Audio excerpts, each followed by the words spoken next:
How did Hawk get Lady Liberty's head? Damn you, Hawk! In 2148, colonists on Mars discovered the remains of a Prothean observation post with secrets about Mass Effect technology.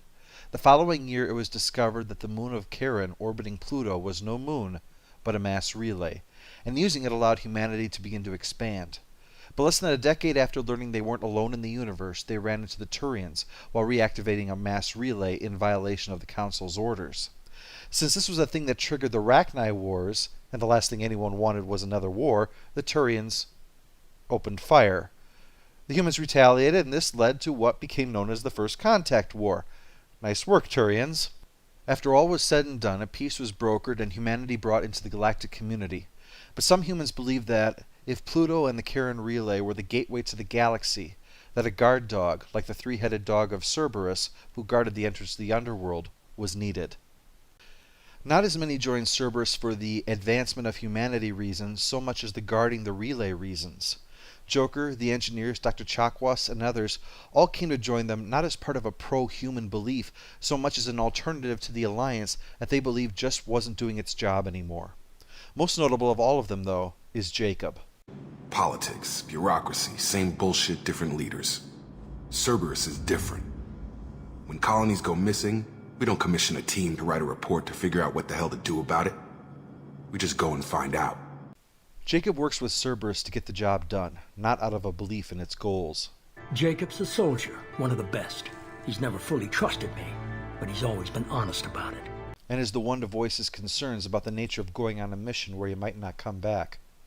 I guess we're really gonna do it. Hit the Omega-4 relay. Take the fight to the Collectors in person. Horizon just made it hit home. What we're doing, what we're up against. Gonna go take care of a little unfinished business.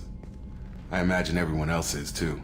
Getting some closure, you know? For the most part, he's got his head on straight and focused on the mission, until a message arrives that his father, whose ship went missing 10 years ago, might be alive. They didn't have much of a relationship, what with him out on ships all the time. He made no apologies, I'll give him that. You make a mistake, you own up to it. Even if you keep making it. So getting rid of Jacob's distraction means going to the site of the crash. And there it is, the Hugo Gernsback. Named after one of the fathers of science fiction, the Hugo Award gets its name from him. Although his business practices led some like H.P. Lovecraft to call him Hugo the Rat. Still, I'm sure this mission will forever associate good things with the name Hugo Gernsback in the minds of the public. The VI at the site explains that the captain died on impact, and Jacob's father was thus promoted to Captain Taylor. There's also an issue with the local food causing neural decay, and a little trip through Nightmare Central occurs as you listen to the old logs. Like the guy lamenting that you can beat these people and then just shake your keys to distract them, and they'll forget what just happened. Or the creepy motherfucker who talks about how it's now made a girl he was harassing innocent and naive enough for him to have his way with her. Shepard tries to get info from this girl who's suffering from neural decay, but there's an attack by crazy guys, who despite being isolated for nearly a decade, have heat clip technology that only came out a couple years ago. Thanks! We need that ammo.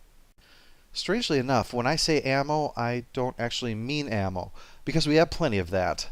Small arms use a combination of mass effect fields and magnetic forces, demonstrating that mass effect is a way of violating conservation of energy. A small bit of metal is shaved off into a projectile, its mass reduced so that it can be propelled at great speed, and then its mass returns to normal outside with its velocity apparently staying the same, thus having more kinetic energy than it started with. Because it's just shaving off small bits of metal, you don't need ammo. The armory officer will just put a new block in before each mission. The only limitation, then, is heat that will overload the gun so it won't fire until it cools down. So the Geth came up with this idea of ejecting the heat with every shot, so thermoclips were created. Instead of carrying around ammo for your guns now, you carry clips for dispelling the heat for your guns. Technically different, but for all intents and purposes it's the same. Jacob gets a warm welcome at the nearby camp. You have his face. He promised to call the sky, but he sends nothing. He forced us to eat, to decay. You are cursed with his face. You certainly seem to have a way with words. And then, besides the giant statue of Robo-Jesus, dead or alive, today you will be with me in paradise. There's the logs. The beacon repair was taking too long, so Captain Taylor decided to restrict their food reserves to the officers and have the crew eat the toxic foods and hope for treatment later. Harsh, but it does make sense. If everybody gets sick, who the hell's going to fix the beacon, right? And Shepard and Jacob agree, but not his overreaction when some of the crew refused, and how the place slowly was transformed into a personal kingdom, with women separated out and assigned for private harems, and eventually the other officers were just killed. Jacob is not a happy camper. Abuse of power doesn't get any clearer than this. I need to find this man. And they will, after they're forced to kill numerous wildmen who have been trained to protect Captain Taylor's camp, disgusting Jacob with this further loss of life. What about your crew, acting captain? Total loss. The toxic food turned them wild. They propped me up here in some kind of ritual behavior. And so, for all that he had taught Jacob to own his mistakes, he lies. Captain Taylor tries to justify what he did, but it's nothing but hollow excuses. At the end of the day, it was about indulging his whims of power and lust. And Shiva, a woman whose life was ruined by slavers, doesn't take kindly to a man turning all women into slaves. Maybe we go arrange pickup for the rest of the survivors while the acting captain deals with the hole we punched through his max. Now wait, I'm supposed to get rescued. The crazy ones, you don't know what they'll do to me. I do. Turns out Miranda was the one who passed the info to Jacob, based on something he said while they were dating. That's why office romances can be awkward. One minute you're making out on the photocopier, and the next you're investigating your father's harem. An unusual addition to the crew is Kasumi, who meets up with Shepard on the Citadel. Unusual because she's a professional thief, which is an odd addition even to this bunch. But she needs a job done, so she'll be joining up in exchange for Shepard helping pull off a heist from the man who killed her lover, Donovan Hawk. Donovan Hawk's the guy they're robbing. Her boyfriend was Keiji. That's where this dress comes in, by the way. I'm not motivated enough to head up to her quarters and play dress-up Barbie to change it. Take it I'm wearing this getup for a reason? You look really out of place at a society party in armor, don't you think? You look great. You should wear this stuff more often. Interesting close-up. Those teats, they have weight. Shepard is posing as a mercenary named Allison Gunn, with a replica of Saren containing their equipment inside, to be given as a gift to Hawk at this big shindig he's throwing. Kasumi follows because, oddly enough, she's the only team member who has the Infiltrator cloak ability, especially odd since her Overload ability isn't an Infiltrator skill at all. Kasumi breaks all the rules, even the rules of the game. Kasumi's here to steal the device Hawk took from Keiji, a gray box. It has a storehouse of memories, and among them is some info about the Alliance that could cause a huge backlash, maybe even war. Hawk obviously wants to get the info out and sell it, but Kasumi's more interested in the memories themselves. It's in his private vault, located behind a door locked with a voice-recognized password, DNA scanner, and a big-ass force field. Nothing Shepard and Kasumi can't handle. Hawk's security is shockingly lax. Kasumi, who isn't even allowed inside, shows up here and there without being noticed. Shepard gets the run of the place, futzing around near the entrance to the private vault or the security room without anyone caring. Sure, she has to hack her way inside, but this is a collection of criminal masterminds. That's like gathering a collection of magicians together and hoping no one tries sleight of hand.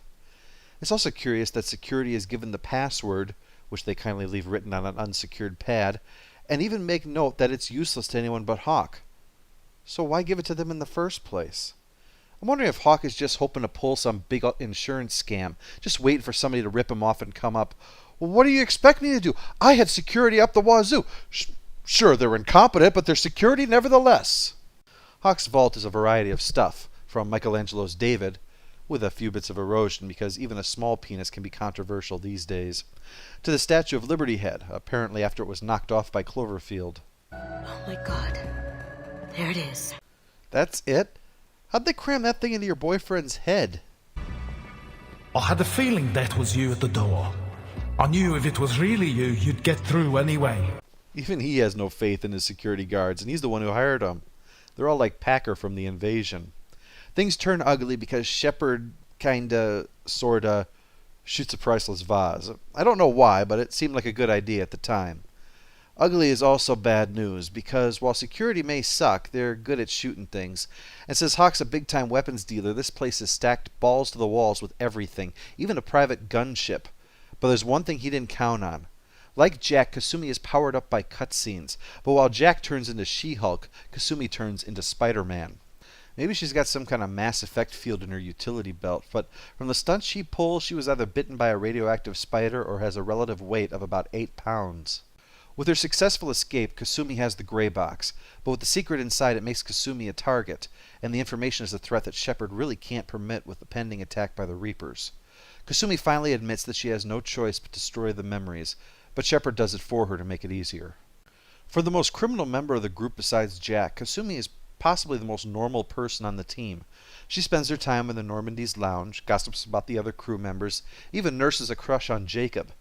She seems to contain a really boundless optimism to go on this mission, without showing much of a sign of what others call a suicide mission, something for her to worry about. Maybe it's from constantly being told what's impossible and doing it anyway. The Reaper IFF has finally been sorted out and is ready for some testing, but there's still work to be done, so it means leaving the ship in the hands of Joker and EDI. Joker, of course, is always reliable. Sorry, that was supposed to go to my earpiece. What is that you're watching, Joker? Oh my god, that's... I didn't know Yeoman Chambers could do that. Wow, and I really didn't know that Legion could do that. Oh, no wonder he's dancing all the time. EDI proved herself getting Shepard's team off the Collector ship, so they're all in good hands. Unfortunately, EDI finds a problem with the IFF. It's sending out a signal and brings in the Collector ship. Luckily, Joker's on hand. Oh, shit! The Collector's bored and there's a virus in the system, so the only choice is to unshackle EDI so that she can assume control of the Normandy. And since everyone else is fighting off the Collectors, it's up to Joker. But Joker has Vrolik syndrome. It's probably thanks to advanced medical treatment from Cerberus that he can even walk this well, so he shuffles for the duct to try to reach the AI core. The crew are being taken despite their best efforts. Oh, there goes Kelly Chambers. I try not to hit on the Scion there. I don't think they care for it. He gets EDI hooked up, but now he needs to fire up the reactor. You want me to go crawling through the ducts again? I enjoy the sight of humans on their knees. That is a joke. Yeah, Little Miss Bedknob, there's a time and place, and while the Collectors are canning, the crew isn't one of them. Joker and EDI work together to get the Collectors off the Normandy and escape, but Joker's the only crew member left. Except that shuttle pilot guy, of course. I think he lives in there to make sure nothing ever happens to him. The team is distraught, naturally, and they'll have to hope that they can find the crew and destroy the Collector base on the other side of the Omega-4 relay. Mordin provides some advice, but I don't know, Mordin, what makes you think you're so special? I am the very model of a scientist Solarian. I've studied species Turian, Asari, and Batarian. I'm quite good at genetics as a subset of biology because I am an expert, which I know is a tautology. My xenoscience studies range from urban to agrarian. I am the very model of a scientist Solarian.